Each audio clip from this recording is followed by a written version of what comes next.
नमस्कार. श्री स्वामी समर्थ. आषाढ महिन्यातील ही संकष्टी चतुर्थी अत्यंत शक्तिशाली मानली जाते. आज मी तुम्हाला असे 5 सोपे उपाय सांगणार आहे, जे केल्याने तुमच्या सर्व इच्छा पूर्ण होऊ शकतात. पण हे उपाय शेवटपर्यंत ऐका, कारण शेवटचा उपाय खूपच चमत्कारी आहे. आपल्या हिंदू धर्मात संकष्टी चतुर्थीच्या उपवासाला अत्यंत विशेष महत्त्व आहे. त्यातही आषाढ महिना आणि चातुर्मासाच्या पवित्र काळात येणारी पहिली संकष्टी चतुर्थी अधिक फलदायी मानली जाते. यावर्षी 2 ऑगस्ट 2026 रोजी ही पहिली संकष्टी चतुर्थी येत असून या दिवशी रात्री 9:37 चंद्रोदय होणार आहे. संकष्टी चतुर्थीच्या दिवशी सकाळी लवकर उठून स्नान करावे आणि स्वच्छ वस्त्रे परिधान करावीत. यानंतर गणपती बाप्पांचे स्मरण करून उपवासाचा संकल्प करावा. देवघराच्या देव्हाऱ्यात किंवा ईशान्य कोपऱ्यात एक चौरंगावरती लाल किंवा पिवळे वस्त्र अंथरून त्याच्यावरती आपल्याला गणपती बाप्पांची मूर्ती किंवा प्रतिमा स्थापन करायची आहे. त्यानंतर गणपती बाप्पांच्या मूर्तीला गंगाजलाने किंवा स्वच्छ पाण्याने अभिषेक करायचा आहे. त्यानंतर बाप्पांना चंदन, अष्टगंध आणि कुंकू लावावे. त्यानंतर गणपती बाप्पांना 21 दुर्वांची जुडी आणि लाल जास्वंदाचे फूल आवर्जून अर्पण करावे. दुर्वा अर्पण करताना ओम गणगणपतये नमः या मंत्राचा आवर्जून जप करावा. त्यानंतर धूप, दीप लावून बाप्पांची भावपूर्ण आरती करावी आणि संकटनाशन किंवा अथर्व शीर्षाचा पाठ करावा. संकष्टी चतुर्थी हा दिवस गणपती बाप्पांचा विशेष दिवस असतो. या दिवशी उपवास, पूजा आणि उपाय केल्याने जीवनातील अडथळे, समस्या आणि दुःख दूर होतात.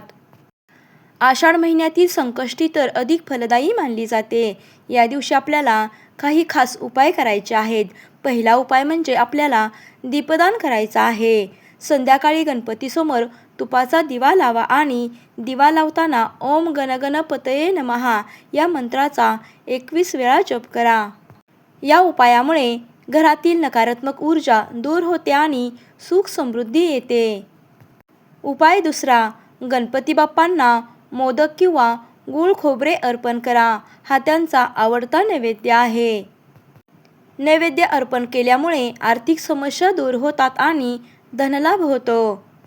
त्यानंतरचा तिसरा उपाय म्हणजे आपल्याला गणपती बाप्पांना 21 दुर्वा अर्पण करायच्या आहेत आणि प्रत्येक वेळेस गणपती बाप्पा मोरया असं म्हणायचं आहे. यामुळे मनोकामना पूर्ण होण्याचा मार्ग खुला होतो.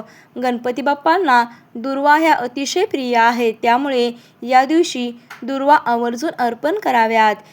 यामुळे तुमच्या ज्या काही इच्छा, मनोकामना आहेत त्या लवकरात लवकर पूर्ण होण्यासाठी मार्ग मिळतो.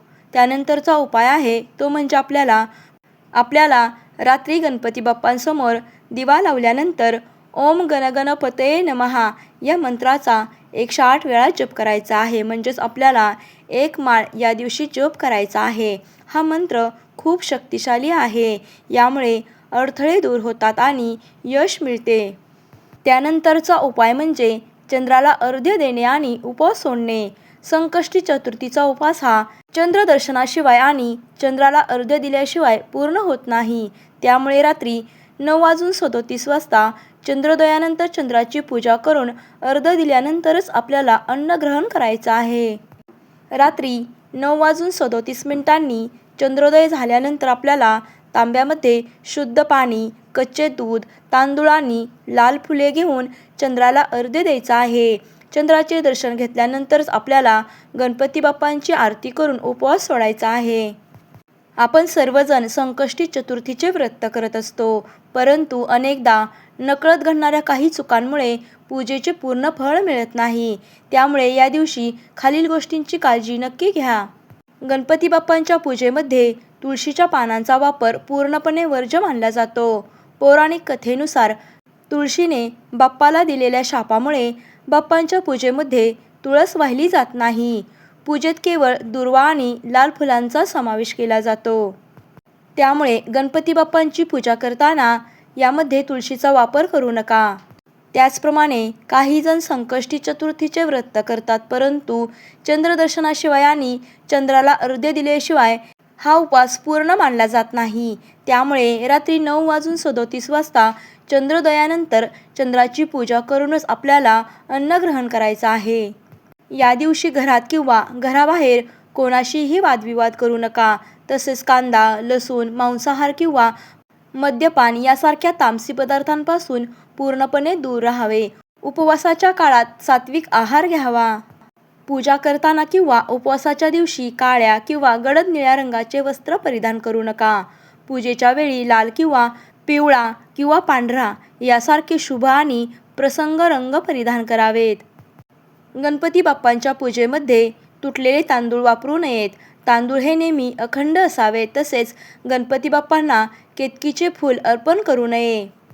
तर अशा प्रकारे चातुर्मासातील पहिल्या संकष्टी चतुर्थीला संपूर्ण श्रद्धेने आणि शास्त्रोक्त पद्धतीने गणपती बाप्पांची पूजा करा. नियम पाळा आणि रात्री 9:37 चंद्रोदयानंतर चंद्राला अर्घ्य देऊनच आपल्याला उपवासाची सांगता करायची आहे. विघ्नहर्ता तुमच्या सर्व मनोकामना नक्की पूर्ण करेल. तर या संकष्टी चतुर्थीला हे उपाय नक्की करा आणि तुमचा अनुभव कमेंटमध्ये नक्की लिहा. व्हिडिओ आवडला असेल तर लाईक करा आणि सखी सोबती चॅनेलला नक्की सबस्क्राईब करा. धन्यवाद. गणपती बाप्पा मोरया.